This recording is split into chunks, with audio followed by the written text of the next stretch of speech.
devrais être en ligne, mais je check quand même rapidement que tout est good sur Facebook. Je regarde Facebook. Est-ce qu'on est online?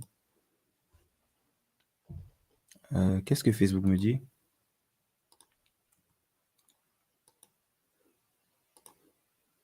Sur YouTube, je regarde, on est en direct apparemment. Sur Facebook, on est en direct aussi. Donc, tout est good. Tout est good. Cool. J'ai bien fait mes devoirs. Ok. Yes. Les gens qui se connectent, ben pour ceux qui arrivent, est-ce que vous pouvez nous mettre des likes, des commentaires? D'où est-ce que vous nous entendez? D'où est-ce que vous suivez le live là? Mettez un petit peu des commentaires là, histoire d'aller un petit peu titiller l'algorithme de Facebook. Titillons l'algorithme de Facebook. Très important. Très important. Yes. Ben, je te propose qu'on lance le truc. 1, 2, 3. C'est parti. Bonjour tout le monde. Bienvenue pour cette nouvelle session de live confinement. J'ai la chance aujourd'hui d'être avec Vals I. Machinante David. Je ne sais pas si j'ai bien prononcé. Je me suis entraîné au moins 2 ou 3 fois pour. Parfait. Tu l'as super bien dit, c'est parfait. Yes. Donc, David, tu es l'auteur du bouquin Mets du bonheur dans ton business. Sinon, tu es aussi consultant, formateur et tu interviens souvent à des conférences aussi sur des sujets qui tournent justement autour de ton bouquin. Pour ceux qui ont prêté attention au titre, le business et le bonheur, mais tout réalité, est-ce que les deux vont ensemble? Est-ce que le business, c'est juste du business pour faire de l'argent ou alors il y a moyen de concilier les deux? J'ai la chance aujourd'hui d'avoir quelqu'un qui va un petit peu nous édifier sur ce sujet. Je te propose, David, peut-être de te présenter. Eh bien, donc moi, c'est David. Merci en tous les cas d'avoir pris la peine de bien épeler mon nom et de bien le dire.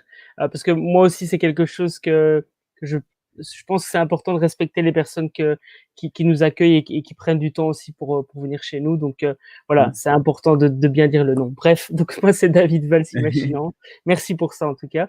Donc, j'ai eu le grand plaisir aujourd'hui d'accompagner les chefs d'entreprise à travailler l'équilibre vie privée, vie professionnelle. Alors, sur la carte de visite, c'est noté consultant en efficacité business et mieux-être au travail.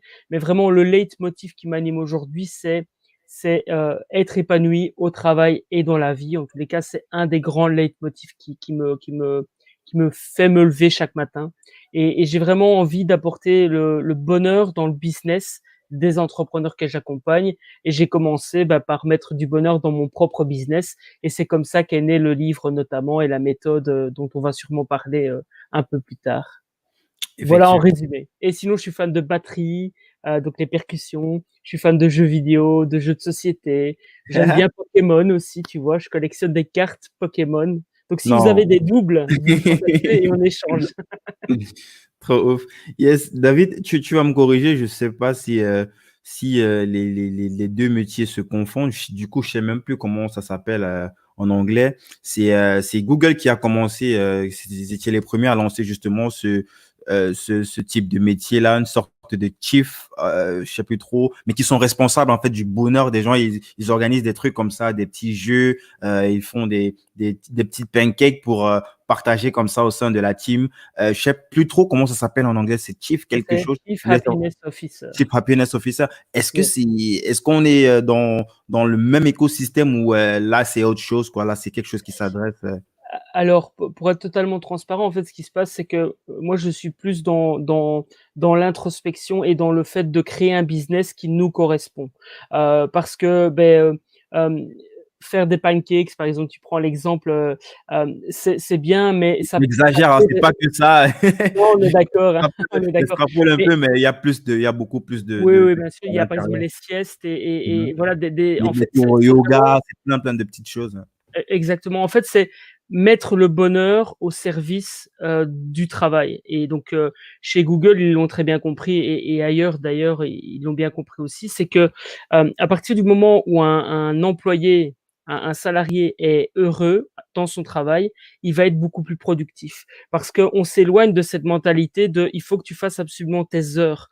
Non, ok, tu as des objectifs, tu as X X jours pour réaliser ces objectifs et Mmh. sois heureux, vis ton quotidien. Tu as envie de faire une sieste, tu as besoin de faire une sieste, fais une sieste, c'est pas un problème du moment que tes objectifs sont atteints. Et en fait, le parallèle que je peux faire avec le travail que moi je fais aujourd'hui, c'est que j'amène vraiment les entrepreneurs, les chefs d'entreprise à prendre conscience qu'ils sont le pilier de leur business et de leur vie privée. En fait, si tu veux, un patron, il doit prendre soin de lui pour mieux prendre soin de ses employés et de ses clients. Un patron, il doit prendre soin de lui pour prendre soin de sa famille et pour prendre soin des autres, de manière générale. Et donc, Mmh. tout démarre de soi et c'est vraiment ça que je travaille avec l'académie Business Bonheur. C'est vraiment travailler sur le développement d'une activité qui fait sens, qui nous motive au quotidien et dans laquelle on s'épanouit tous les jours. Alors évidemment, il y a des hauts et des bas, mais c'est pas grave parce qu'à partir du moment où on est heureux dans son quotidien, même quand il y a quelque chose qui va pas, on arrive à être résilient et à pouvoir dépasser ce qui va pas pour continuer à avancer et c'est vraiment là-dessus que je travaille. Yes. Moi, j'ai plein de questions sur ce sujet-là, notamment pour peut-être des entreprises, surtout dans le cas des startups qui sont encore early. Est-ce que c'est un sujet, parce que généralement, ils n'ont pas forcément assez d'argent dès le départ, ils sont obligés de bosser 3, 4 fois plus que les autres. Mais peut-être avant qu'on entre dans le vif du sujet, ce serait intéressant de comprendre comment est-ce que toi, est-ce que tu t'es lancé dans ça? Qu'est-ce qui t'est amené? Est-ce que t'es surmené, t'as fait un burn-out, je sais pas, qu'est-ce qui t'a motivé en fait à déjà, avant d'écrire le bouquin, à commencer à te questionner sur ce sujet et produire Yes. un contenu qui pourrait potentiellement aider les gens autour de ce sujet-là? Ben, en fait, si tu veux, donc je me suis lancé en 2008, en lançant une activité de création de site internet et ce qui se passe, c'est que tout se passait bien jusqu'en 2014 où j'ai vécu une perte de sens. Donc j'ai commencé en 2008, j'étais encore aux études, j'ai eu mon diplôme en 2011 et donc j'ai continué cette activité encore pendant 3 ans et puis je me suis rendu compte, tu vois, donc je faisais de la technique, je créais des sites sous WordPress, par Mhm. exemple, je m'occupais des clients et je me suis rendu compte que, OK, quand j'étais devant mon ordinateur, il y avait plus cette flamme du début, tu vois? Il y avait plus ce truc qui me faisait kiffer, je me levais, c'était: «OK, je vais développer le site parce qu'il faut bien le faire», mais au final, c'était pas si gai que ça et donc j'ai commencé à aller voir un organisme d'accompagnement à la création d'entreprise pour me faire accompagner, pour créer une nouvelle boîte parce que, beh, qu'on ait plein de connaissances ou qu'on n'ait pas enfin, peu importe si on a beaucoup d'expérience ou pas, c'est toujours bon de se faire accompagner par d'autres personnes et donc je suis Mhm. allé voir cet organisme d'accompagnement et là, on m'a proposé le business model Canva. Je sais pas si tu connais le business model Canva? C'est un outil, en fait, sur une Non, feuille. tu connais Canva, mais je pense pas que ce soit l'outil Canva qui permet de Non, faire non, des c'est pas ça. C'est en designs. fait, c'est une feuille sur laquelle tu mets dans 9 cases, comment fonctionne ton business. Donc, par exemple, tu as le segment client, tu as la proposition de valeur de ton produit ou service. Donc, c'est quelle est la valeur qu'apporte ton produit ou ton service. Tu as les partenaires clés, tu as, les flux de revenus, c'est qu'est-ce qui rapporte de l'argent à ton entreprise et tu as, par exemple, les coûts de structure, c'est, qu'est-ce qui coûte de l'argent à ton entreprise et donc tu as 9 cases et généralement, on utilise des post-it par rapport à ça pour travailler ça. Et je me suis retrouvé face à ce papier, à cette feuille. Moi, je donnais même des formations là-dessus, enfin, je donne des formations là-dessus et je t'expliquerai après, j'ai développé un autre Canva Mhm. qui se travaille en parallèle et Yes. en fait, si tu veux, je me suis dit: «Mais à quel moment on parle de moi là dans cet outil-là?» Et en fait, on parle pas de moi. Ben c'est normal parce que c'est un outil focalisé sur le business. Donc le business model Canva est un très bon outil pour une startup, par exemple, qui veut développer un business model et qui réfléchit un peu. Il va s'inspirer, OK, tiens, tu as le modèle freemium. Freemium, c'est quoi? Ben c'est tu as des fonctionnalités gratuites, tu peux utiliser, et Et si tu veux l'attraction. aller plus loin, ben voilà, tu as des options payantes. Ben ça, c'est un business model parmi tant d'autres. Hem Mhm. et c'est normal donc qu'on parle que du business là-dessus. Mais je me suis dit: «Mais il manque un truc. Il faut d'abord partir de moi. Qu'est-ce que moi j'ai envie aujourd'hui?» Et en fait, à l'époque, je savais pas ce que je voulais. Et en fait, je me suis rendu compte en faisant une introspection et en développant un outil qui s'appelle l'Emotional Model Canva, qu'on travaille vraiment en parallèle. Donc, tu as le Business Model Canva, c'est la viabilité du business et tu as l'Emotional Model Canva, c'est, ce que toi tu veux en tant qu'entrepreneur et en fait, l'idée, c'est que les 2 soient cohérents, que les 2 soient alignés et donc j'ai commencé à réaliser cette introspection. Je me suis dit: «Mais qu'est-ce que moi j'ai envie en fin de compte?» Ah ben tiens, je me rends compte que quand je vais en clientèle pour écouter quels sont les besoins du client par rapport à son site internet. Ça m'anime, ça me fait kiffer. Par contre, développer du code, ça m'a plu à l'époque, mais ça me plaît plus aujourd'hui. Et donc, je suis vraiment parti là-dessus. Et donc, j'ai commencé à développer un modèle et un canevas.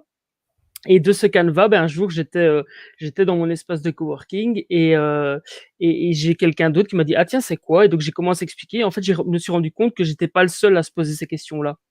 Mhm. Et donc c'est comme ça qu'est né le canevas, puis les premiers ateliers et puis il y a une méthode qui est née autour qui s'appelle la méthode business bonheur, qui aujourd'hui est résumée dans le livre Mets du bonheur dans ton business. C'est une méthode en 3 étapes, on pourra en parler, après si tu le souhaites et Yes. il y a un autre livre qui va parler rien que du canevas parce que c'est important et je voulais vraiment faire un livre que sur le canevas parce que c'est un outil formidable et je voudrais vraiment que les gens puissent y avoir accès. Bien que l'outil est déjà disponible sur emotionalmodelcanva.com, c'est gratuit. Il est en Creative Commons, donc on peut le télécharger, l'imprimer, travailler dessus. Voilà, comme ça tu sais tout. Donc c'est vraiment comme ça en fait qu'est née cette méthode. C'est vraiment d'un besoin personnel et puis de me rendre compte que d'autres avaient besoin de ça aussi, se poser les mêmes questions et depuis ben, j'accompagne des personnes. C'est vraiment comme ça que j'ai fait la transition entre 2014 et 2017. J'ai commencé à faire moins de sites internet et j'ai accompagné les gens au départ plus sur le marketing internet et puis vraiment plus sur la création du business bonheur que je fais aujourd'hui. Ah, c'est super intéressant. Tu me corriges si je comprends bien, l'idée, c'est de commencer justement par toi-même, parce que toi tu veux, et d'essayer en fonction de ce que toi tu veux, trouver une viabilité, un business model qui correspond à ce que toi tu veux. C'est Exact. pas juste de superposer directement les deux, c'est de commencer d'abord par toi et ensuite de voir si le modèle Canva s'y prête, quoi, si ce modèle-là s'y C'est ça. prête. C'est exactement ça, parce qu'en fait, imagine si c'est important pour un entrepreneur d'aller chercher ses enfants à la sortie de l'école et qui Mhm, développe un business model qui lui permet pas d'aller chercher ses enfants à la sortie de l'école. Mais il mhm. y a un moment donné ou un autre où il va être frustré.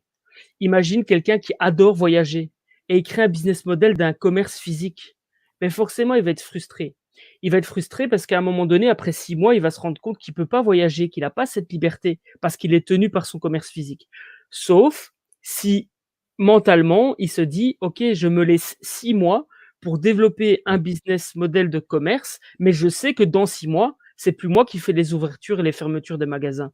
C'est quelqu'un d'autre, c'est un employé, un salarié, un collaborateur, un partenaire, peu importe. Mais et donc c'est ça qui est intéressant, c'est que quand tu pars de toi, à partir du moment où tu pars de toi, tu peux faire les choses en conscience. Imagine, tu développes une startup et tu sais que pendant 6 mois, 1 an, ça va être difficile. Mais si tu as pas cette vision-là claire, comment est-ce que tu veux dire à ta compagne ou ton compagnon, en fonction des personnes qui nous regardent, ou même à la famille, comment est-ce que tu veux parler à ta famille de ce que tu fais? Par contre, si tu as clarifié, tu te dis: «OK, moi, je me laisse 6 mois, je me laisse 12 mois pour développer le business et je sais que ça va être dur. Je sais que je vais rentrer tard le soir, je sais que je vais peut-être pas être souvent là, mais c'est pas grave». Je vais dire: «OK, chérie, je développe une activité actuellement. L'objectif, c'est d'arriver à avoir une certaine liberté, de pouvoir passer nos soirées ensemble et cetera. Mais pour développer ça, je souhaite pendant 6 mois, développer ça à fond et donc je serai moins présent. Et donc, est-ce que tu es d'accord? Et donc ça permet, tu vois, d'enchaîner la discussion avec les proches et cetera. Parce que quoi de pire quand on est entrepreneur? Je sais pas si tu as vécu ça, tu sais, tu parles à ta famille de ce que tu fais et en fait, la famille te Ils comprennent comprend pas. rien. Ils Elle comprennent te rien. comprend pas. Que Et t'es fou, en fait. et en fait, elle a envie de te protéger, elle te dit: «Mais non, indépendance, c'est difficile, mais non», mais en fait, elles ont des croyances et elles ont peur pour toi parce que les ta famille, elle t'aime, ta famille, elle veut te protéger et tandis que si tu sais ce que tu veux et que tu peux leur montrer, que tu peux leur expliquer, beh, là, c'est beaucoup plus facile d'engager la discussion parce que tu dis: «Bah, OK papa, maman, vous me comprenez pas, mais moi, je sais où je veux aller et je sais que ça va être dur pendant 6 mois. Je vous demande simplement de me faire confiance et de me soutenir parce que comme ça va être dur, j'ai besoin de vous». Et à partir du moment où tu fais ça, c'est beaucoup plus facile d'entreprendre aussi. Ben là, je me sens comme un salaud, en fait. Je me rends compte, en fait, que ben, moi, j'ai réfléchi à l'envers. Moi, je fais mes trucs et puis c'est après que je dis, oh, en fait, je fais ça et ça et ça. Et peut-être c'est pour ça qu'ils comprennent pas ce que je fais. Peut-être, mais il est toujours temps d'échanger avec eux et tu sais de toute façon, hem c'est en faisant les choses aussi qu'on montre l'exemple. Parce que dire: «Je vais développer un business qui va rapporter autant», c'est différent que d'arriver et de pouvoir entre guillemets, «montrer par l'exemple» que ton business génère de l'argent et donc voilà, tout dépend. Il y a pas besoin de l'approbation de tout le monde, mais c'est clair que si tu as besoin d'un soutien et c'est L'approbation, c'est autre chose, mais déjà, d'expliquer et de dire aux gens ce que l'on fait sans forcément, parce que à la fin, c'est quelque chose sur lequel tu insistes, ça commence par toi. Si tu as validé en amont, au fond de toi, ce que tu as envie de faire, euh, l'approbation des gens, c'est juste, c'est comme juste un cachet, mais c'est pas forcément le plus important. Donc, le fait de ouais, dire, d'expliquer, tu pourrais potentiellement peut-être avoir plus d'accompagnement de tes proches ou plus de compréhension ou plus de, je sais pas, ou moins de reproches peut-être parce que pour d'autres ça personnes, ça peut être stressant, ça peut être, tu sais ce que tu veux, mais la personne à côté ne pèse pas forcément ce que tu as envie de faire et te met comme une double pression par rapport à ce que tu fais et ça peut potentiellement aider ce que tu dis et c'est en parlant, en échangeant comme ça que je me rends compte que oui, effectivement, j'ai sauté une étape. c'est pas grave, tu tu sais, il y a plein de chemins aussi. Moi, c'est ce que je dis au début du livre, je dis: «La méthode fonctionne pas pour tout le monde, heu, mais je sais qu'elle va fonctionner pour moi, qu'elle fonctionne pour des clients» et je vais faire le parallèle rapidement aussi avec les startups et comment est-ce qu'on peut utiliser le business, model émotionnel, et l'emotional model Canva. C'est Yes, vraiment on va aussi arriver, mais avant, je voulais qu'on réponde un petit peu à la question qu'on a figée parce que la question des startups, c'est justement la OK, suite ah bah, pour ça va entrer alors. dans le vif du sujet. Euh, je te propose qu'on réponde justement la question, comme je disais, qu'on a posée. C'était quoi qu'on a mis sur le slide là? Je consulte en même temps. Le mec est tellement pas professionnel. Bah, si tu le dis pas, il y a personne qui le sait, tu vois? Tu fais semblant de rien, tu fais: «Ah, j'ai un petit problème technique», ça Bon, passe tranquille. ça marche à tous les coups. Donc, la question, pour entrer dans le vif du sujet, le bonheur dans le business, c'est un mythe ou c'est une réalité? Alors pour Là, moi, je c'est te une lâche, réalité. bam, comme ça dans ta gueule, là, ça va. Je te laisse, débrouille-toi avec ça. Non, mais c'est très bien parce que c'est challengeant et je pense qu'on a besoin de challenge dans la vie et en plus, je suis occupé à écrire le nouveau livre, donc c'est très bien. En fait, pour moi, c'est une réalité. C'est une réalité à partir du moment où tu prends conscience que le bonheur, c'est pas spécialement être heureux 24 heures sur 24. Tu vois? Heu, vivre le bonheur, vivre, et être c'est une question d'état d'esprit. Tu as des personnes et donc là, je vais faire vraiment une caricature, mais tu as des personnes pauvres qui sont extrêmement heureuses et tu as des personnes riches qui sont extrêmement malheureuses et même quelqu'un qui est extrêmement heureux va pas forcément être heureux 24 heures sur 24. Par exemple, je me considère, vivre dans un business bonheur, mais il est évident que j'ai aussi des hauts et des bas et que quand ça va pas bien, quand il y a un bas, beh, forcément, évidemment, je suis pas forcément heureux sur le coup. Mais après, je suis tellement heureux de retrouver mes clients. Je suis tellement heureux de faire un podcast avec toi aujourd'hui. Je suis tellement heureux de faire des conférences et de tout ce que l'entrepreneuriat peut me permettre. Et je considère que je suis dans un business bonheur parce que même s'il y a des bas, je trouve qu'il y a plus de hauts et plus d'avantages que de bas. Et ça, c'est une question aussi d'état d'esprit parce que quand tu tombes, il faut te relever le plus vite possible, si besoin te faire accompagner et prendre le temps aussi de se relever parce que parfois il y a des coups bas, qui nous mettent vraiment un coup sur le moral et il y en a besoin de prendre, 1 jour, 2 jours de repos, voire plus parfois. Heu moi j'ai pas honte de dire que je suis allé voir des psys, j'ai eu plusieurs coachs, j'ai des mentors. Il faut se faire entourer. Dans le livre, je partage les environnements gagnants, mais c'est extrêmement important. C'est moi, quelqu'un qui vient et qui me dit: «J'ai besoin de personne», c'est rare qu'on vienne me le dire, mais moi, j'y Mhm. crois pas. J'y crois pas parce qu'on a toujours besoin de quelqu'un, ouais et on a tous à apprendre des autres, peu importe le niveau qu'on a. Parce qu'à la rigueur, même si tu as un haut niveau dans un domaine, tu as toujours quelqu'un d'autre qui peut t'apprendre, quelque chose sur la vie, quelque chose sur une matière que tu connais pas et je pense que pour être heureux et ça, c'est une des clés, c'est d'avoir l'humilité de se dire que je connais pas tout et c'est OK comme ça et je laisse la vie faire. Heu, voilà, il y a des choses que je connais pas et c'est normal, il y a des choses que tu connais pas, c'est normal. C'est de toute façon, en même temps, si on connaissait tout, on s'emmerderait au bout d'un moment donc Yes, donc ça nous permet justement de rebondir sur comment est-ce que les startups, moi je parle plus des startups qui sont encore early, hein, je parle pas des grosses ou celles qui sont semi-grosses. Pour celles qui sont encore early, qui n'ont, enfin, on va dans les standards, celles qui elles partent de zéro, elles n'ont pas forcément de fonds, elles n'ont pas forcément de réseau et elles doivent se démerder, elles doivent bosser 10 fois plus que les entreprises qui sont déjà établies. Euh, Est-ce que c'est quand même possible de trouver comme ça un mix ou un juste milieu entre cette activité qui est hard, qui est difficile et le bonheur?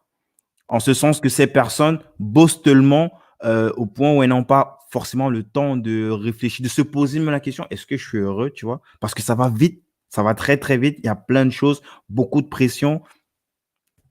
Je sais Alors, pas si ma question fait sens.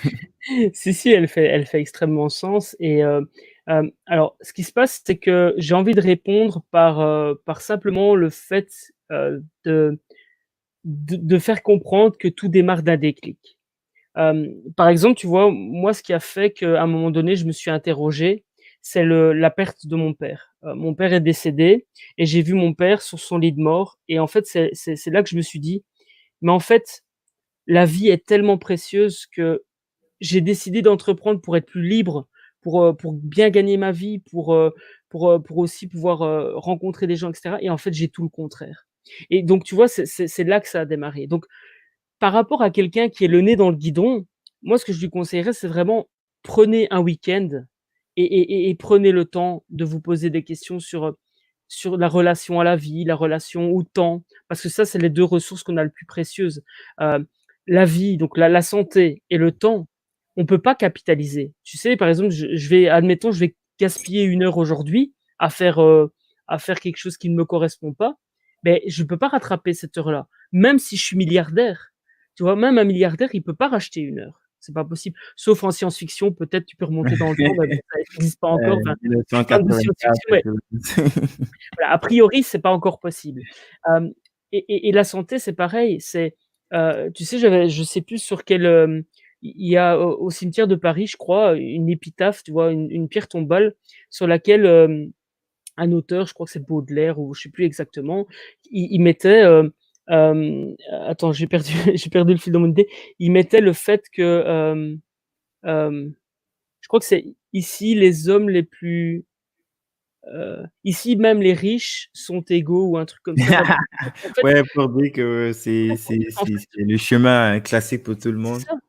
Ça fait Et j'en ça reviens fait à la caricature que je faisais tout à l'heure, mais tu mmh as des mh. riches malheureux et des pauvres, heureux et inversement, tu as des riches heureux et des pauvres malheureux aussi. Ouais. Mais donc voilà et donc pour en revenir à ce que je disais, c'est par rapport à quelqu'un qui est le nez dans le guidon, moi je proposerais vraiment de prendre le temps de prendre le temps de du recul. Mmh. Si ça n'arrive pas ou si la personne ne prend pas le temps de le faire, il y a un moment donné ou un autre, la vie, elle va arriver et elle va faire le déclic. Alors ça peut être un livre, hein. Moi, j'ai lu un livre en 2008 qui a changé ma vie. Ça a été un déclic, c'est un premier déclic. On J'ai eu on la peut perte de mon citer père. Comment?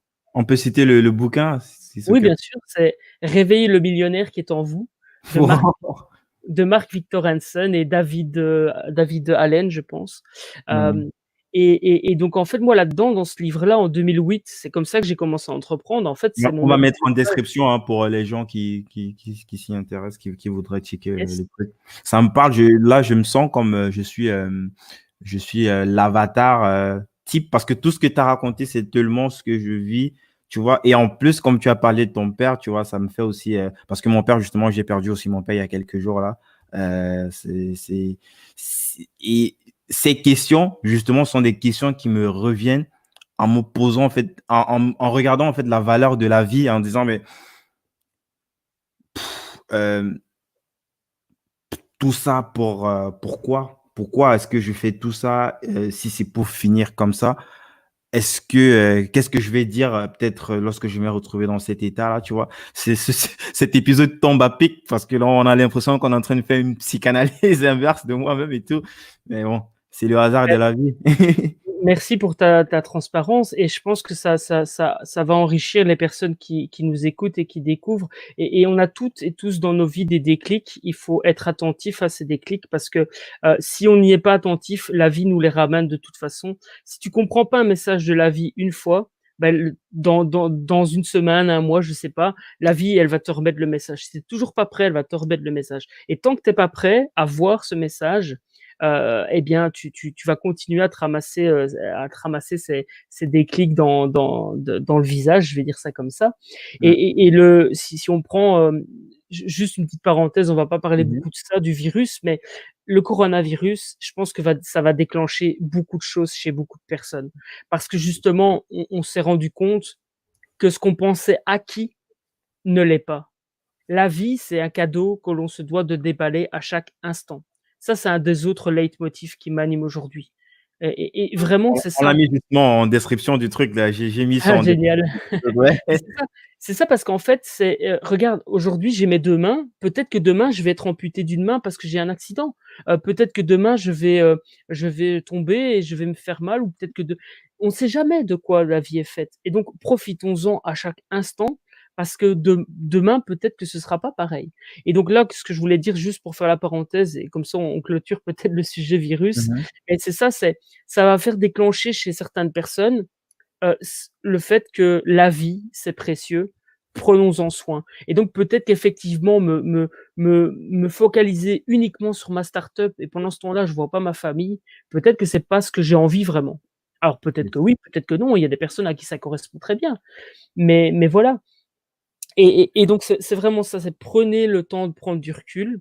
Ça, c'est vraiment le premier conseil que je pourrais donner. J'en ai un autre pour les start-upers aussi, mais je vais les start-upers plutôt, mais Mhm. je peux te laisser peut-être rebondir si tu le souhaites. Je propose que pour ne pas trop être distrait, on va regarder peut-être chaque 10 ou 15 minutes, pas tout le temps, mais je check quand même vite fait les questions ou ce Avec que les plaisir. gens peuvent dire. Il y a quelqu'un qui dit là, tout à fait d'accord avec vous. Il y a quelqu'un qui a peut-être déjà lu le bouquin, Florent Collin. Oui, ça me parle ce livre. Et qu'est-ce qu'il dit encore? L'univers trouve toujours un moyen de faire passer son message. Exactement, c'est exactement ça. Yes. Donc, David, pour continuer justement sur cette question du bonheur et du business, euh,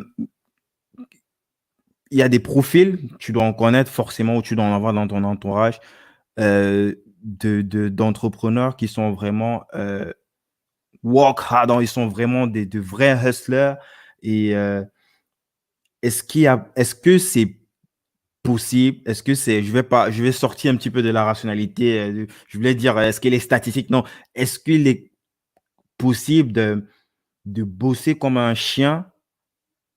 Je m'excuse du thème, mais c'est vraiment pour illustrer ce que j'ai envie de dire. Est-ce qu'il est possible de bosser comme un chien et en étant heureux? Quand je dis bosser comme un chien, c'est vraiment, si je prends le cas, je prends mon cas, je prends d'autres potes à moi qui bossent Ouais. comme moi, de bosser vraiment, de faire du 14 heures, du 16 heures, comme un hinge, tu vois, sans vraiment dormir et quand même d'avoir cet équilibre, je sais pas, ou de se donner, de redéfinir en fait ce terme qu'est le bonheur, quoi.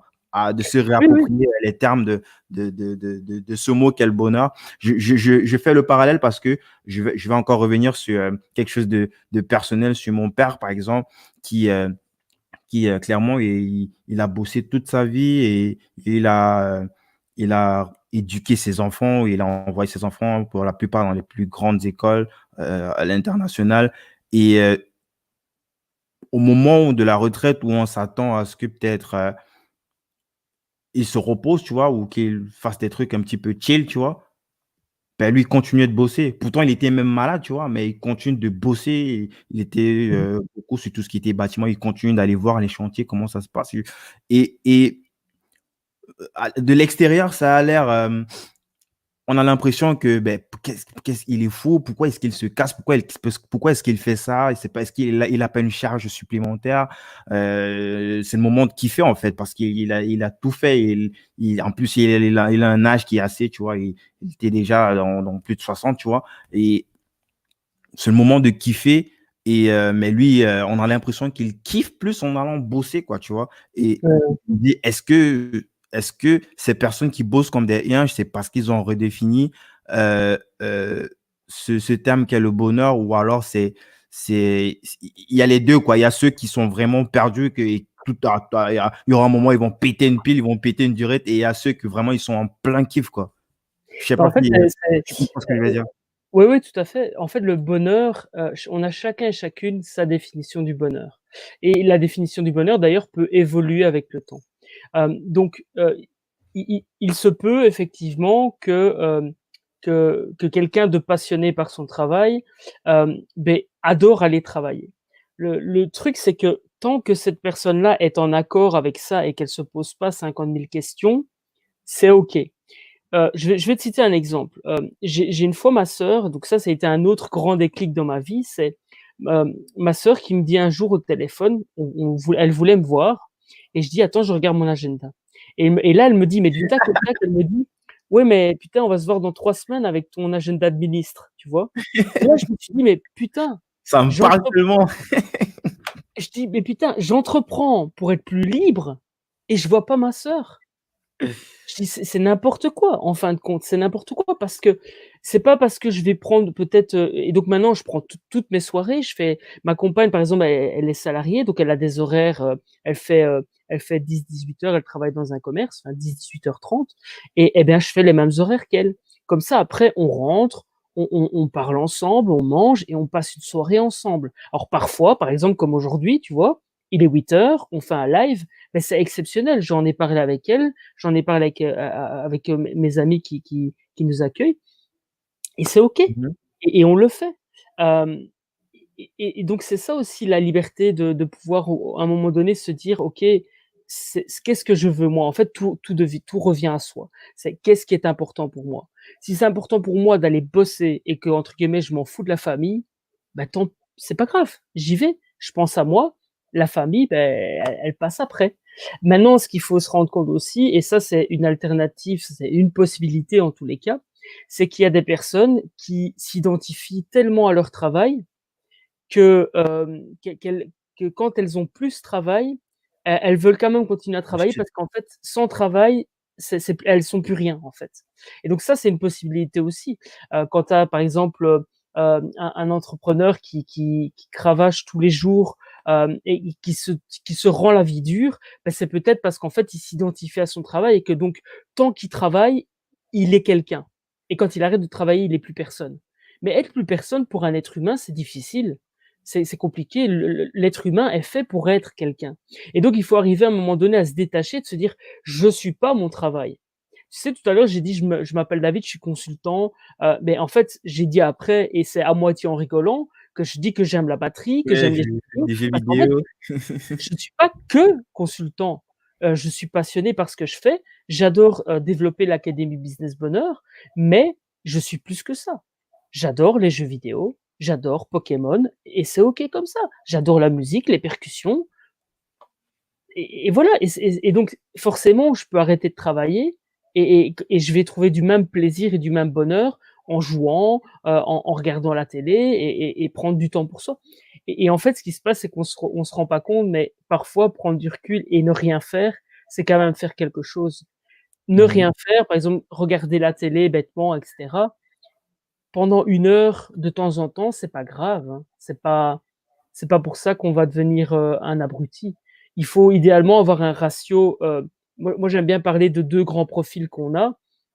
C'est le profil de consommateur et le profil de créateur Mmh. et en fait, tu vois, par exemple, quelqu'un qui va passer du temps à regarder des tutoriels toute la journée sur comment développer son business, c'est je veux dire pour faire ça, va regarder Netflix ou va regarder la télé.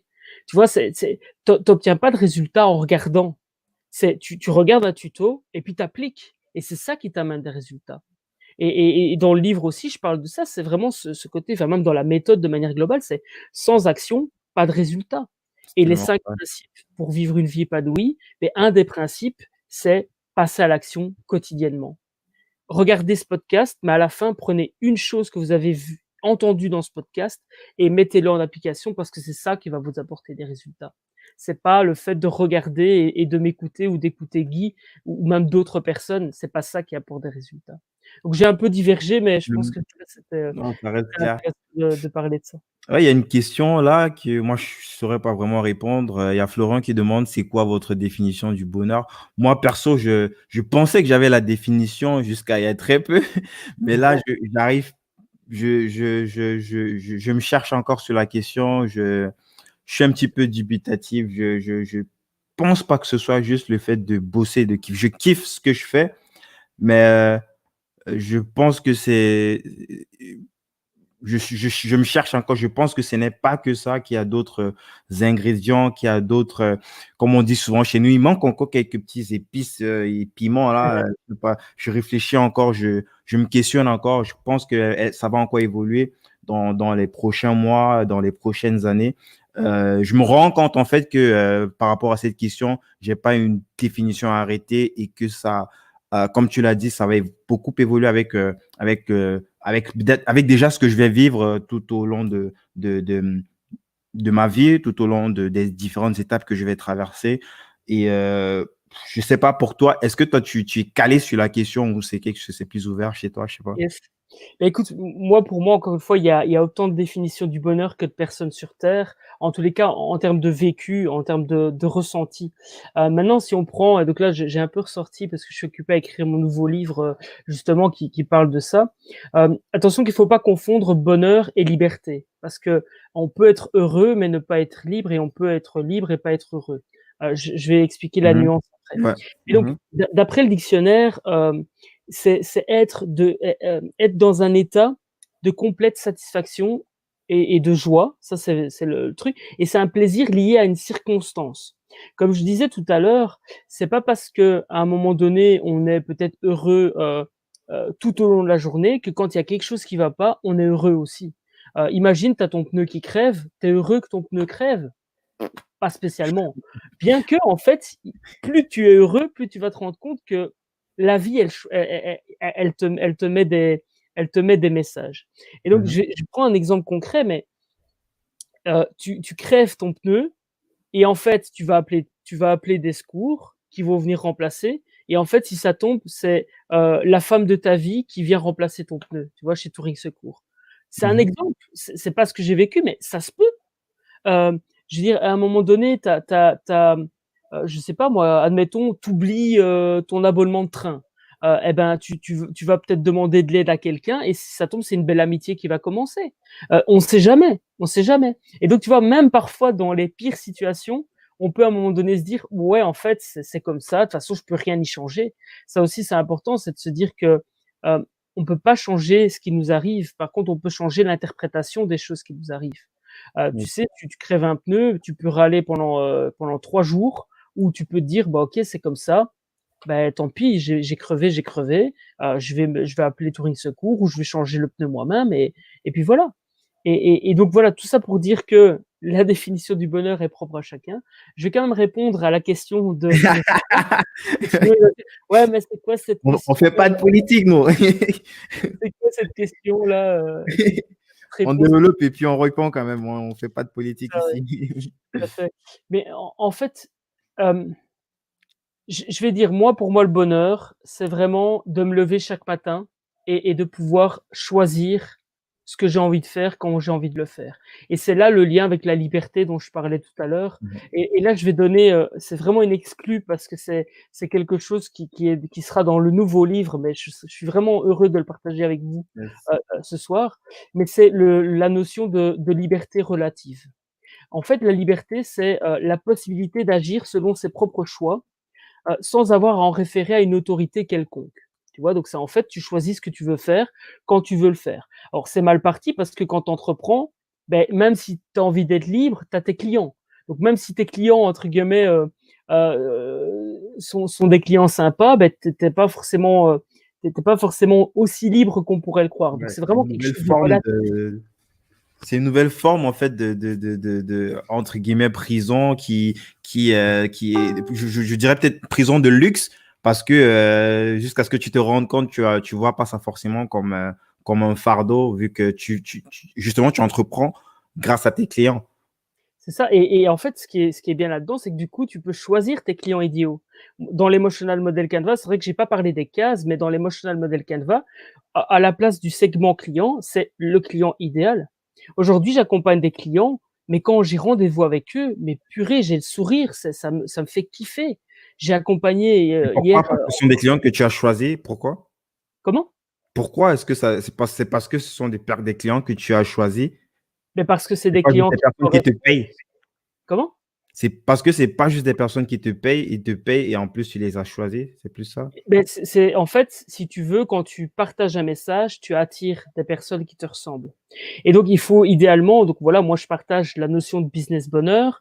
Généralement, on dit que je suis bienveillant et cetera et donc forcément, je vais attirer des personnes qui résonnent, dans ce, dans cette énergie-là et Mmh mh. et je travaille beaucoup par appel stratégique donc je m'entretiens avec les personnes avant qu'elles deviennent clientes et je sais d'office quand ça passe ou quand ça ne passe pas. Et en fait, j'ai même pas besoin de le dire, la personne, elle le sent.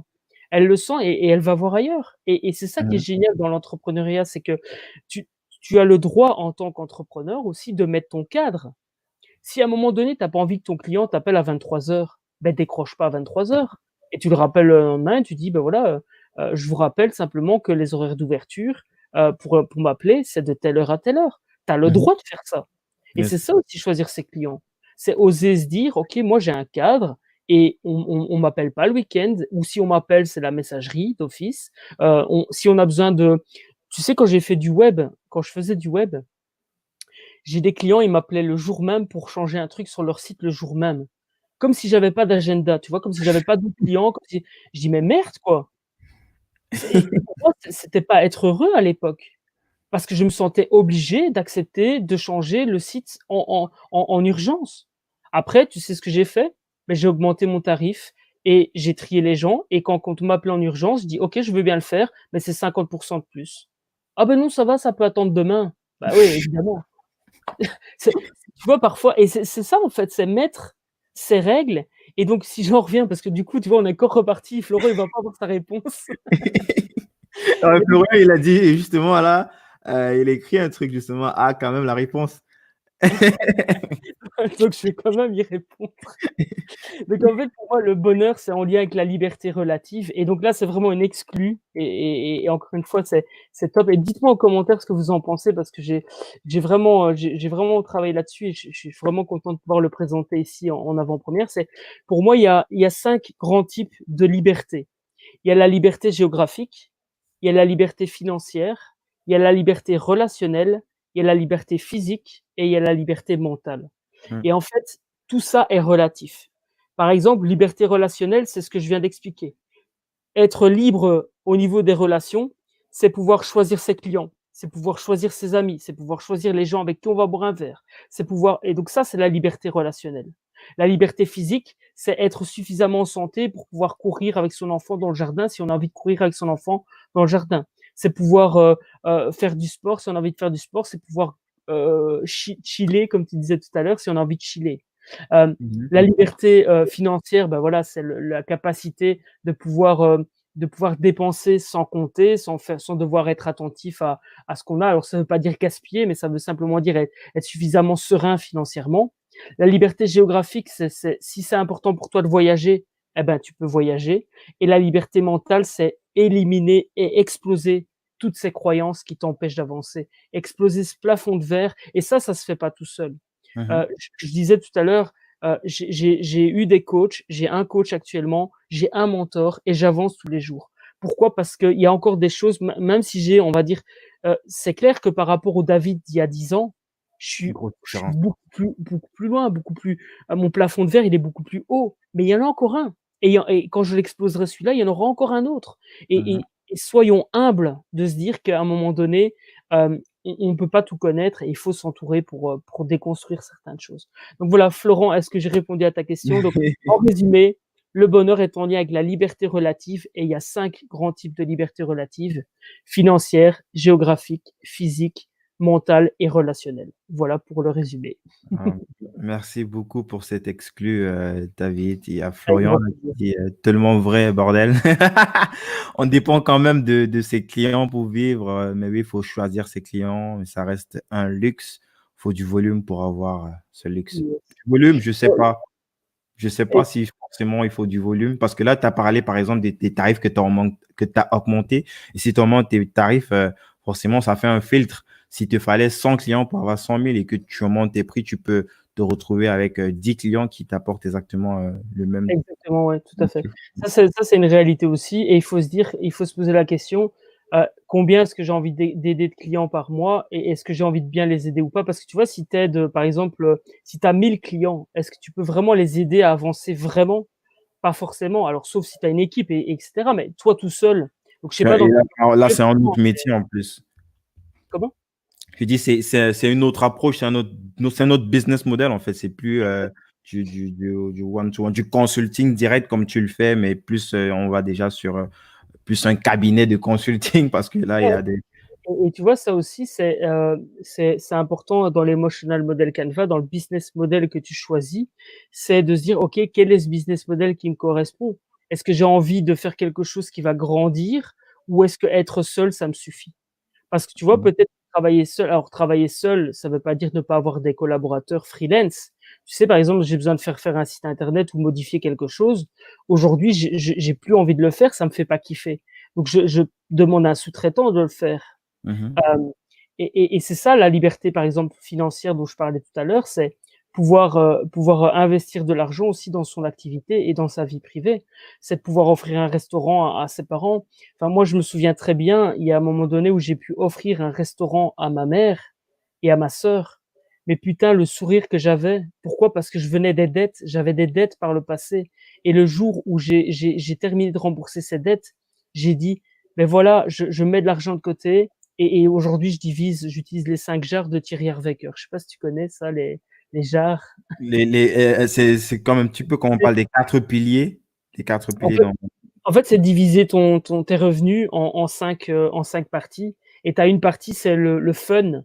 C'est tu mets par exemple 10 de ce que tu gagnes dans une jarre, fun et tous les mois, tu dois dépenser cette jarre.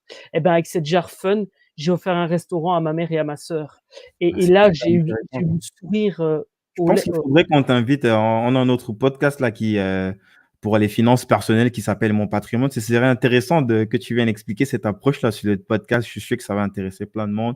ah bah, C'est que écoute, c'est pas quelque chose que les gens sont habitués, tu vois. Ces gens, ton salaire arrive et puis tu fais ça en mode freestyle. Ils n'ont pas ce schéma-là que, ouais, il faut qu'il y ait une partie pour, sauf l'argent qui est soutiré à la source. Mais en général, les gens, ils n'ont pas c'est ça. cette gymnastique de déjà organiser les choses en amont sur le fun, comme tu viens d'expliquer, ou sur, je sais pas, l'avenir, sur peut-être l'école des enfants, tu vois. Mais tu sais, pour en revenir, donc je montre juste le livre parce que c'est important de faire le lien entre ce que tu viens de dire et ce qu'il y a là-dedans et Mhm. même l'état d'esprit, business model, c'est en fait, on commence d'abord par soi. Dans l'introspection pour le business, on s'interroge d'abord sur ce qu'on veut. Quand on gagne de l'argent, on se paye d'abord soi. On se paye d'abord soi parce que c'est comme ça qu'on se respecte, c'est comme ça que qu'on est récompensé du travail aussi. Parce que forcément, si tu as pas cette jarre fun, à un moment donné, si tu as payé toutes tes factures et tu as plus d'argent, bah, qu'est-ce que tu fais? En fait, tu fais que travailler et tu profites jamais. Tandis Mhm. que là, c'est que donc même si vous savez pas mettre 10 au début, vous mettez 1, mais c'est 1 pour vous faire plaisir, pour aller au cinéma, pour manger, C'est un même comme truc. un thermomètre pour savoir, hey, si j'ai pas pu mettre, c'est qu'il y a un problème, quoi. C'est comme un thermomètre aussi pour mesurer un petit peu ta qualité de vie, ton niveau de vie et de savoir si est-ce que tu es en train d'évoluer, est-ce que tu es en train de te tuer à la tâche, tu vois. C'est Et super intéressant. sincèrement, même endetté, on peut le faire. Au Hmm. début, je disais: c'est pas possible», mais en fait, si, c'est possible. Parce qu'on se rend pas compte que dans la vie de tous les jours, tu sais, tu prends un billet de 20 €, ça se dépense vite, hein et donc tu te rends pas compte, en fait, que tu as peut-être utilisé ta jarre fun sans t'en rendre Mhm. compte. Ouais, c'est vrai. Et donc même endetté, c'est possible. Alors c'est pas facile, Je veux pas dire ça non plus, mais c'est possible de le faire. En tout cas, moi, je l'ai fait. D'autres, je pense que d'autres l'ont fait aussi, mais voilà, Super petit partage intéressant. pour ça.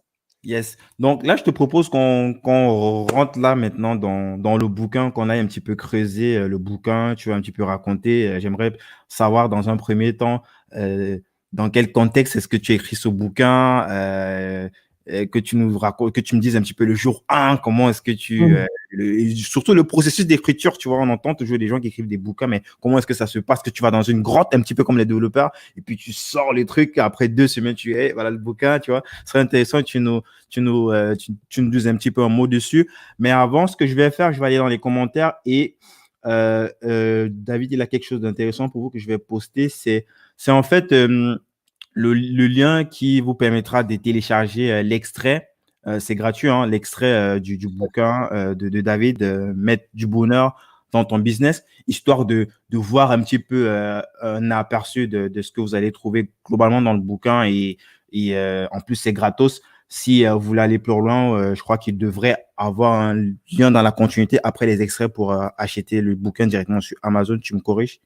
Yes, c'est OK et en dessous, même en dessous de l'extrait, si vous voulez directement il y a l'explication pour acheter le livre, c'est sur Ok.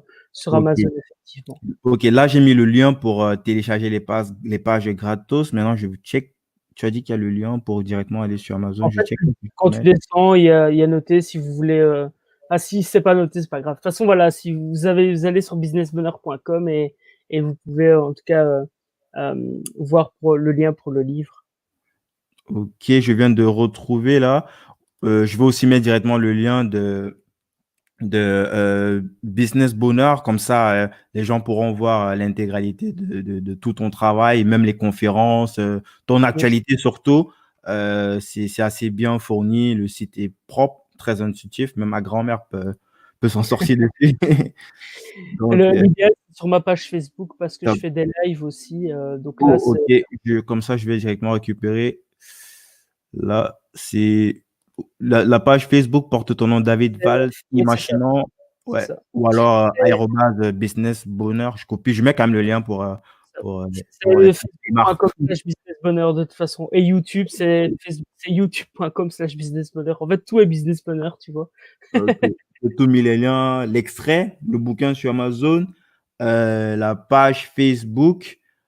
Avec ça, normalement, c'est pas mal. Mais surtout pour les gens, ceux qui sont là en live et pour ceux qui vont écouter plus tard, moi, je vous conseille d'aller checker déjà ce qu'il y a de gratos, le bouquin. Vous devez juste donner une adresse email et après, C'est pour vous avez ça. vous aurez les extraits du bouquin et chacun pourra se faire une idée et même faire des feedbacks à David plus tard. Je suis ouvert aux échanges et alors, il y a aussi le Canva, mais je te donnerai le lien pour que les gens Mhm. puissent télécharger le Canva s'ils veulent aller plus loin. Donc c'est Mhm. l'Eternal Model Canva qui se Yes. travaille en parallèle avec le Business Model Canva. Excellent. Donc, dis-nous tout, comment est-ce que déjà, quand est-ce que tu prends la décision? Tu as déjà un petit peu teasé en début d'émission. Quand est-ce que tu frappes la main sur la table et tu dis, bah, je vais écrire un bouquin sur ce que je viens de vivre, sur cette expérience incroyable. Je vais la partager peut-être à un plus grand nombre, j'imagine. Peut-être c'était ça le process de réflexion. Tu peux nous dire un petit peu un mot dessus? Alors, en fait, ce qui s'est passé, c'est que j'avais envie de mettre à plat la méthode que j'utilisais plutôt de manière intuitive avec mes clients, et avec moi-même.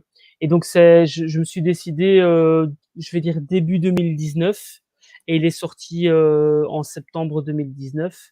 Une très mauvaise idée de le faire en septembre 2019. Pourquoi? Parce qu'en fait, j'ai pas réfléchi, mais la graphiste et l'illustrateur, ils étaient en vacances, mais pas en même temps, tu vois? Donc en fait, ça a vraiment été chaud pour le sortir. D'ailleurs, il est sorti en papier avec un petit retard. Mais donc voilà, c'est une bonne idée de le sortir en septembre, mais alors il faut qu'il soit prêt en juin, parce qu'en juillet et en août, les freelances, généralement prennent leurs vacances. Et donc par exemple, voilà, la graphiste et l'illustrateur était parti. Mhm. Bref. Et donc j'ai décidé d'écrire ce bouquin pour vraiment transmettre, parce que je pense que c'est important quand quelque chose fonctionne, de pouvoir permettre à qui le souhaite, peu importe s'il a beaucoup d'argent ou pas. En fait, je voulais vraiment rendre la méthode accessible. Mhm. et je me suis dit: «Voilà, quelqu'un qui a 20 €, le livre, il coûte 20 €, 20 € tout pile». J'ai mis 20 € parce que je me suis dit que quelqu'un qui a vraiment envie d'investir en lui, il pourra mettre 20 €. Hem, En format Kindle, 9,99 donc Tout à fait. Donc pas voilà, faire j'ai mieux. Difficile de faire, mieux. quelqu'un qui veut vraiment peut le faire. Alors au début, je me suis même dit: «Je vais faire une», je me suis dit: «Je vais le faire gratuit et tout», mais non, je me dis: «Non», parce que c'est pas me respecter, tu sais? On en revient tout à l'heure au fait de se La respecter, valeur. voilà, et donc c'est vraiment comme ça qu'est né le livre, et j'ai mis vraiment tout mon cœur dedans. C'est vraiment une Mmh. introspection guidée. Je vais montrer quelques pages parce que c'est important de comprendre que c'est vraiment une introspection. Donc c'est pas un livre qu'on lit et qu'on met de côté, c'est, tu vois, il y a des espaces pour Ah, pour remplir. remplir un petit peu, pour pousser les gens, en fait, à ne pas dire: «Ouais, je vais faire ça plus tard». Ça, Directement, la personne lit l'extrait et elle peut faire et les il y a de l'espace ici, c'est juste la taille des post-it, tu vois? Les tout petits post-it pour mettre et mmh. annoter tes Oh, réflexions.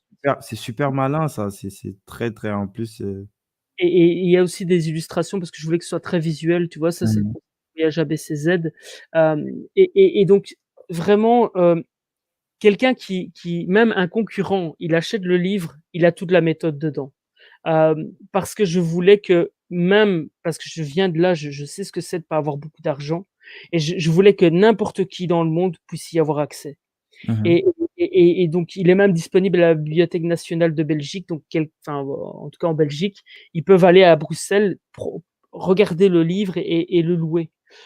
Et pourquoi pas, je le ferai peut-être dans d'autres bibliothèques, je viens d'y penser, mais ça me semble une bonne idée de l'offrir. J'en ai mis dans quelques coworking aussi pour que voilà, que Mmh. des personnes puissent l'utiliser. Avant Et que donc tu ne continues de développer, c'est, éditeur traditionnel ou, tu as utilisé le process d'Amazon pour j'ai choisi de l'auto-édition, pour 2 raisons. mmh. Premièrement, parce que, je voulais qu'ils sortent la même année d'écriture, et quand tu Mmh. travailles avec une maison d'édition, ben, entre la signature du contrat et la sortie du livre, tu as parfois 6 mois, 1 an, Bah, ça c'est dépend. pire qu'acheter une maison. Et 2e raison, c'est que par rapport à la ligne éditoriale, en fait, pour être transparent, dans le livre, je fais des appels à l'action vers, des conférences et des choses pour que les gens aillent plus loin s'ils ont envie Mmh mh. d'aller plus loin. Et Mmh. ça, maison d'édition classique, ça passe moyen. Donc voilà, maintenant le prochain que je Pourquoi? veux, C'est plutôt cohérent, hein, par rapport à ouais, mais en fait, les maisons d'édition ont leur ligne éditoriale, tu vois? Et donc si mmh. tu sors de la ligne éditoriale, ça ne fonctionne pas, ça matche pas, tu vois? Donc j'avais envoyé le manuscrit, c'est le premier que je sors en papier, mais Mmh c'est mh. le quatrième qui est disponible sur Kindle, par exemple. C'est Mmh le mh. quatrième. Et donc voilà, qu'est-ce que je disais du coup? J'ai perdu le fil de l'idée. Mais On est en train de vouloir développer, les circonstances dans lesquelles tu as rédigé le bouquin. Tu as essayé un petit peu tu as contextualisé, déjà, la situation, la raison pour laquelle le fait de donner l'accès, aux personnes même qui sont, les plus, qui sont, qui sont vraiment, dans la merde, j'ai envie de dire. ouais. C'est dans ce sens-là que tu voulais justement développer aussi, le fait tu es passé par, Amazon, édition libre, comme beaucoup de personnes, ce qui je trouve, normal chez les mecs, ils ont vraiment disrupté le marché avec ces trucs-là. Même comme je comprends pas trop, en fait, je sais pas si c'est parce que c'est pour être validé par, tu vois, par la street trade, tu vois? Je sais pas, le fait de passer j'ai l'impression de passer par une maison, d'édition traditionnelle, c'est comme si tu as le tampon, le cachet, parce qu'à la fin, heu plein de ces personnes qui sont passées par, les éditions libres, ils ont tendance à vouloir, éditer, dans des maisons traditionnelles. Je prends le cas des marketeurs qui sont un peu plus, ou, pas forcément dans le marketing, hein, mais plein d'auteurs, ils ont besoin d'être validés. Je sais pas trop pourquoi, c'est quoi mais l'intérêt? en fait, l'intérêt réel d'une maison d'édition, c'est que tu es distribué. Parce que, par exemple, tu vois, moi, je suis pas disponible dans les La Fnac, dans Fnac? les Ah bibliothèques OK. et cetera. Ça, c'est vraiment le prochain, j'aspire à le faire publier par une maison d'édition.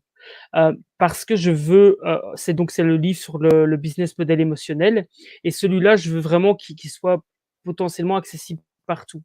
Mais pour celui-là, voilà, pour qu'il sorte dans les temps, pour que je puisse aussi être libre de faire ce que je veux dedans, entre guillemets, Mmh. de Faire faire un des appels premier à jet l'action. déjà, ouais.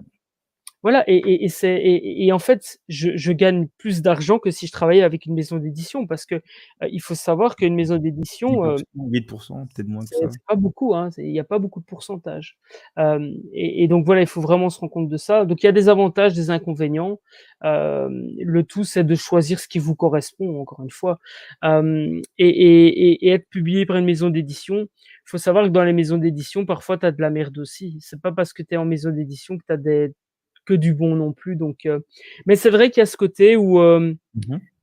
où quand tu es édité par une maison d'édition, ça paraît à un autre niveau, mais en fait, moi, Ouais. d'expérience, je me rends compte que juste dire: «J'ai publié un livre», dans la tête des gens, ça change tout. Tu es Ils auteur, on ils s'en fout ils de te comment voient est-ce comme, que c'est comme, tu vois, je me rappelle quand j'étais plus jeune, j'adore faire de la vidéo aussi, tu vois? Ça, c'est un truc que j'ai pas dit tout à l'heure, mais Mmh. j'adore faire de la vidéo. Beh, quand j'étais jeune et je disais, je fais des films ou des courts-métrages, mais tu as tout le monde qui fait: «Ah waouh, c'est cool et tout ça» et tu vois? Donc à un moment donné, si vous êtes jeune et que vous m'écoutez ou même un peu plus vieux et que vous avez envie de draguer, vous voyez? Bah, vous dites Mmh. que vous êtes auteur ou vous dites que vous êtes cinéaste et c'est bon, c'est parti. Ça passe quoi. C'est laisser passer. Yes, Mais ouais, bah c'est fou parce que c'est dans la tête des gens, tu vois? mmh. Si ça tombe, j'ai écrit ça, j'en ai pas vendu un seul, mais j'ai écrit un livre et les Il a gens dans écrit la donc tête et donc ça pour la tu peux l'ajouter sur ta carte de visite. Les gens, ils vont pas te reprocher de mettre auteur pour alors tu as effectivement écrire un bouquin, quoi. c'est pas pour ça qu'il faut faire de la merde, parce que forcément, si quelqu'un achète le livre et que le livre est pas bon, beh, ça va décrédibiliser. Mais dans l'état d'esprit de on va dire de l'inconscient collectif, être auteur, c'est être, je sais pas, c'est un peu être enfin pas supérieur, mais ça dans la tête des gens, c'est un peu ça, tu vois? Et d'ailleurs, nombre de gens qui ont envie d'écrire un livre. D'ailleurs, si vous avez envie d'écrire un livre, contactez-moi, je serais ravi de partager avec vous, vous donner des conseils parce que Mmh. vous avez un message à faire passer et ce message, il peut être transmis au travers de vidéos ou au travers d'un livre. Donc on en discute. Franchement, vous m'écrivez sur Facebook, via la page Facebook et je vous réponds avec grand plaisir, le plus rapidement possible, par contre. Ça tombe bien que tu en parles. Comment est-ce qu'on écrit un bouquin? C'est combien de pages ton bouquin là? Je crois que c'est 2 ou 300, je pense. 300 presque. C'est combien de temps? C'est combien de temps pour, rédiger? Alors, l'écriture en tant que telle, j'ai fait beaucoup d'allers-retours, entre moi et les relecteurs qui lisaient vraiment que la structure, parce qu'il y a des relecteurs qui ont lu la structure et il y en a d'autres qui ont relu la grammaire et l'orthographe, Mmh mh. parce que je voulais bien faire les choses. Donc juste l'écriture, il a fallu quand même, au moins 6 mois, si pas plus Waouh! et encore j'avais tout dans ma tête, tu vois? J'avais la méthode. Le plus dur, ça a été de structurer, tu vois? Au début, il y avait 5 étapes et puis il y avait l'emotional model Canva qui était dedans. Maintenant, il est plus Mmh. dedans, ça va être un livre, à part entière. Pas Parce que pour l'écriture, je me suis entouré d'un mentor qui s'appelle, Xavier Cornette de Saint-Cyr, qui écrit sur la bienveillance. Il a mmh. déjà, 15-20 bouquins, à son actif, publiés par des maisons d'édition d'ailleurs. Et donc je me suis entouré de cette personne-là qui m'a cadré et elle m'a conseillé et ça, c'est vraiment un conseil qui vaut de l'or, c'est: tu choisis un public et tu fais passer un message, un seul. Parce que sinon, tu pars dans tous les sens et tu le livre, il aurait fait 800 pages, ça aurait été indigeste et donc là, je vais publier un autre, c'est pas grave et lui, il m'a dit clairement: «Tu as une idée, garde-la, garde ce que tu as écrit, mais tu publieras un deuxième livre, un autre livre, c'est pas grave». Donc voilà, ça, c'est vraiment et donc pour répondre à ta question, du coup, comment Mmh. écrire un livre? Parce que c'est quand même vaste. Mais, je vous conseille vraiment de travailler d'abord la structure. Donc les gros titres, la table des matières et pour chaque point de la table des matières ou même des sous-points de la table des matières, eh bien vous écrivez un petit résumé, un 2-3 lignes sur ce que vous voulez faire passer comme message ce chapitre-là. Je vais prendre un exemple, tu vois? Je suis occupé à écrire le nouveau donc, je peux t'expliquer. Mmh. C'est j'ai mis une table des matières et puis j'ai résumé. Donc par exemple, c'est introduction et puis c'est quoi un business bonheur? Et puis j'ai mis tout d'abord c'est quoi entreprendre et puis et le bonheur c'est quoi? Et puis et donc le business bonheur c'est quoi? Donc je vois ça c'est le premier chapitre et en fait j'ai résumé tout d'abord c'est quoi entreprendre? J'ai dit: «Le message à faire passer 2 points, c'est faire comprendre aux gens c'est quoi réellement entreprendre». Puis le deuxième point c'est: «Et le bonheur c'est quoi?» Ben le petit résumé c'est faire passer comme message aux gens, expliquer c'est quoi le bonheur à mes yeux en tant qu'auteur. Mhm. Et donc, c'est quoi le business bonheur? Ben, c'est expliquer aux gens c'est quoi le business bonheur. Et donc, tu vois, tu prends ton livre et tu le découpes comme ça. Et puis, tu vas t'arranger, tu vas aller écrire de temps en temps ce chapitre-là, de temps en temps ce chapitre-là. Et le plus dur, c'est tout revalider que ce soit cohérent. Parce que quand tu as 300 pages comme le met du bonheur dans ton business, il faut que tous les chapitres soient en lien parce que sinon ça n'a aucun sens. Et donc voilà, et peut-être un premier conseil aussi, c'est écrivez peut-être pas 300 pages, commencez par 50 et ça Mhm. peut suffire pour faire passer un message. De toute façon, faut se dire que les gens qui achètent un livre qui fait plus de 200 pages, ils vont jamais au bout. Même moi, 200 pages, parfois j'abandonne. Donc, tu vois, c'est pour ça que je voulais aussi que ce soit actif, le livre. Je voulais vraiment que les gens puissent répondre aux questions. Et d'ailleurs, je conseille vraiment de savourer l'expérience. Je dis, lisez pas tout le livre d'un coup, ça n'a pas de sens. Laissez le temps, réfléchissez, laissez décanter l'info et les messages, ils viennent à vous, comme Eureka, tu vois? Moi, je prends l'image de Eureka dans enfin de Archimède dans sa baignoire. Il pense à rien, tu vois? Il pense peut-être à autre chose. Il fait: «Eureka, je comprends parce que je vois l'eau bouger, je vois que quand je me mets dans le bain, ça» et donc voilà, c'est savourer l'expérience et écrivez votre livre. J'ai vraiment hâte de vous lire. Trop ouf, trop ouf. Merci, merci pour tout ce partage. Dis-moi, pour le prochain bouquin, est-ce qu'il y a déjà une date approximative ou ça reste encore dans les backstage? Un défi, mais comme tout défi, si ça tombe, je le Tu sais que si ferai. tu donnes la date, là, t'es mort, t'es obligé de sortir à la date que tu... Alors, j'ai pas peur parce qu'il y a déjà une bonne partie qui est écrite. Par contre, en fait, il faut pas se dire que c'est un livre de 300 pages. J'ai vraiment voulu faire, quelque chose de très condensé et donc là, on parle pas du livre d'Emotional Model, mais on parle vraiment du livre Business Bonheur qui va Mhm. résumer ce que moi je mets derrière un business bonheur et donner déjà des outils.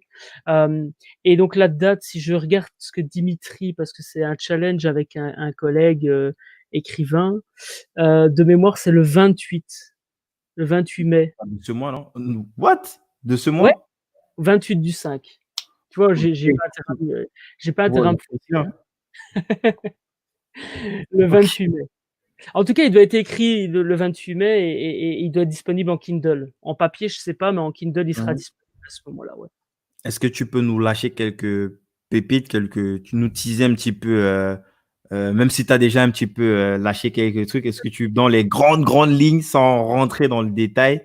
Alors en fait, je vais partager les 3 étapes comme dans le livre Mets du bonheur dans ton business, mais l'exclusivité de ce livre-là, c'est que je vais rentrer dans les détails des 9 points d'action et donc les 9 points d'action, ce sont donc tu as 3 étapes et 3 actions par étape et Mhm. donc les étapes, c'est, hem, vision, planification, action Yes. et ça, c'est les mêmes étapes que dans le livre Mets du bonheur dans ton business et dans Mets du bonheur dans ton business, vraiment, on va en fait c'est pas qu'on va plus loin, mais c'est que c'est une introspection guidée. C'est comme si j'étais avec toi et je te posais des questions et tu réponds aux questions. Le nouveau livre que je sors donc ici fin du mois, puisque je me suis engagé publiquement à le faire, Mhm. c'est vraiment, plus expliquer les principes, expliquer les étapes, mais il y a pas tout ce il y a des petites questions, mais c'est pas aussi guidé que dans le livre «Mets du bonheur dans ton business». En fait, ce livre-là a pour objectif de faire prendre conscience aux gens c'est quoi un business bonheur et s'ils veulent aller plus loin, les inviter à soit prendre contact avec moi avec un appel stratégique ou suivre une webconférence ou acheter le livre «Mets du bonheur dans ton business» qui lui va beaucoup plus dans les profondeurs de l'introspection. Yes. Est-ce qu'il y a quelque chose, je sais pas, peut-être une landing page où les gens peuvent peut-être déjà se mettre en attente ou j'imagine que les personnes qui peut-être téléchargent les premières pages gratuites, ils recevront l'information lorsque ce nouveau bouquin sera disponible, c'est ça? Je sais pas. Il vaut mieux qu'ils aillent sur l'extrait effectivement et Ok, en plus donc je balance encore le lien pour télécharger les extraits, même si c'est pour ne serait-ce que se mettre dans une pseudo-liste d'attente parce que ces personnes, cette base de données-là va recevoir justement l'information lorsque ce bouquin sera prêt dans les différents formats.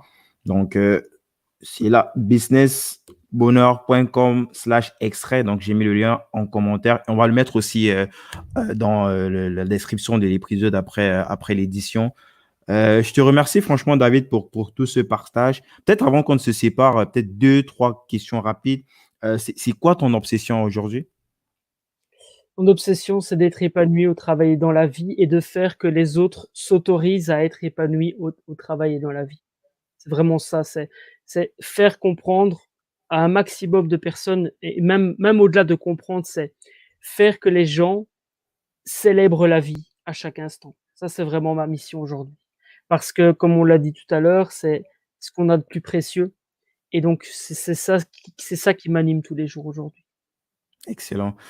David, ce podcast s'appelle Débrouillard. Pour toi, c'est quoi un débrouillard? Pour moi, un débrouillard, c'est quelqu'un qui, est humble, suffisamment humble pour se dire: «Je suis pas capable de le faire tout seul», quand on n'est pas capable de le faire tout seul et c'est à un moment donné de même si on a besoin des autres pour avancer, d'être suffisamment autonome pour ne pas dépendre des autres. Voilà, c'est ça pour moi, c'est quoi un débrouillard. Excellent. Merci beaucoup, David. Comment est-ce qu'on te contacte, les gens qui veulent savoir un peu plus sur toi? On a déjà mis les liens du site internet et de la page Facebook. Est-ce qu'on t'écrit sur LinkedIn? Je sais pas.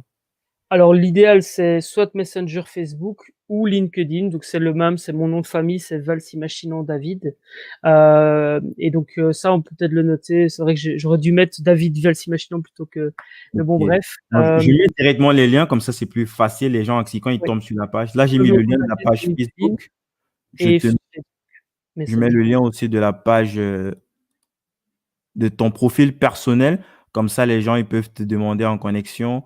Et l'idéal, c'est de toujours mettre sa photo pour qu'ils sachent au moins les personnes qui Oui, viennent. Il y a plein de... écrivez-moi un message pour me dire que et alors c'est vrai que je pour l'aspect, contact, si c'est vraiment enfin si c'est pour échanger, professionnellement parlant, je préfère LinkedIn que le profil privé Facebook parce qu'en fait enfin, Non, je vais j'ai faire mis la page, j'ai pas mis ton profil oui, privé. la page c'est J'ai mis la parfait parce j'ai mis qu'en la fait, page, j'ai pas mis ton profil privé. Non, non, je sais. Je suis moi-même une victime. Je suis moi-même une victime. Je sais ce que c'est. J'ai mais mis c'est juste le abusé parce profil. qu'en fait, le truc, c'est que, il y a des faux profils, énormément de faux profils. Tu vois, j'ai des, soi-disant des jolies filles qui me contactent, en fait, c'est des faux profils.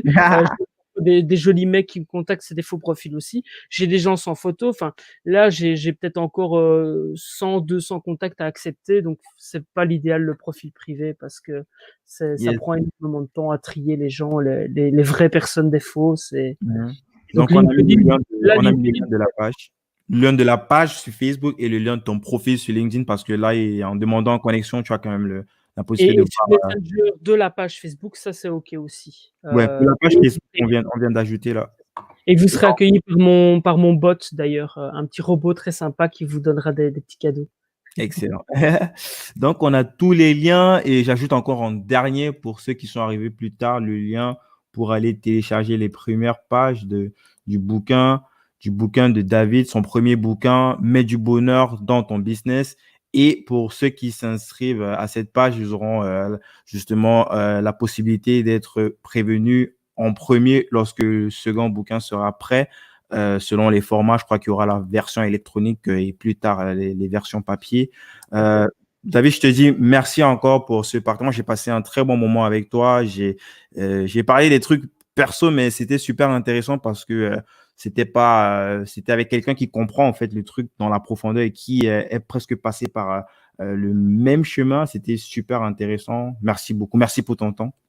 Mais merci à toi de m'avoir invité, de m'avoir permis aussi de partager cette passion et merci aussi aux personnes qui écoutent le replay ou qui étaient là en direct parce que vous nous avez consacré, ce que vous avez de plus précieux avec la santé, c'est votre temps, donc merci beaucoup pour ça et franchement, je serais ravi d'échanger avec vous. Écrivez-moi, ce sera un grand plaisir que je vous réponds. Excellent. Ciao, ciao tout le monde. À très vite. J'espère que c'était